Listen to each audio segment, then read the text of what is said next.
You were a cute little kid, Zach. What happened? Ow. You know, that's on you, because I'm half you, so. Our DNA connects one branch to the next. Yeah, you're a cute kid. Until we each have a place on our family tree. Of course, I still got your height.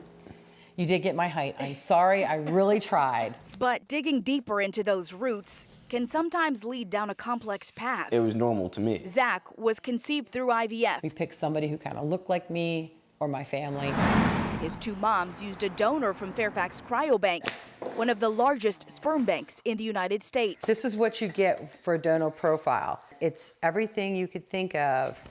When Zach was just a child, his mom, Cindy, found some of his donor siblings. We started out with 5 to 7 families at the beginning. They formed a bond, even vacationed together. But when sites like Ancestry.com and 23andMe came into the picture, It was just like any other DNA test. that list grew. Just, I got more connections than most people would.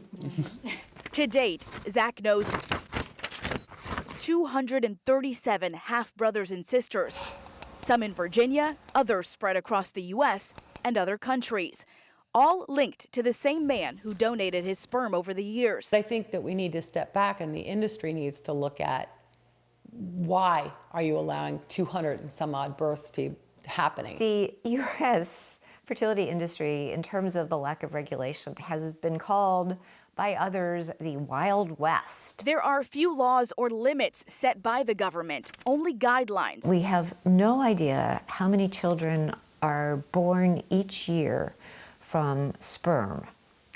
Nobody keeps track of that. Those guidelines from the American Society of Reproductive Medicine say a donor should be at least 21 and recommends a limit of 25 births per donor, which is what Fairfax Cryobank echoes on its website. But ultimately, there is no oversight. Even if the banks set limits, there's no limitation on how many different places one donor can go. We just want the guideline to be enforceable. Tyler Sniff is with the newly formed Donor Conceived Council. The nonprofit is pushing for legislation in the fertility industry. The voice of donor conceived people up to this point hasn't been heard. The Donor Conceived Council advocated for the bill. It writes protections for donor-conceived persons and their families into law.